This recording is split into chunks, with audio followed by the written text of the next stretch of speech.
One of the main features of this workbook at the beginning of each section or each group is this.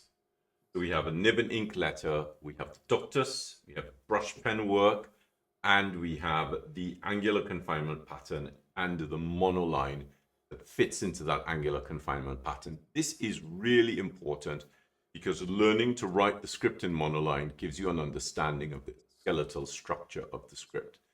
Of course, because you're plotting it into the Angular Confinement pattern, so you can see that here. This is one of the main tenets of this book. You are not, under any circumstance, tracing my work. You're going to plot it onto this, and then you're going to build the Angular Confinement pattern around the monoline.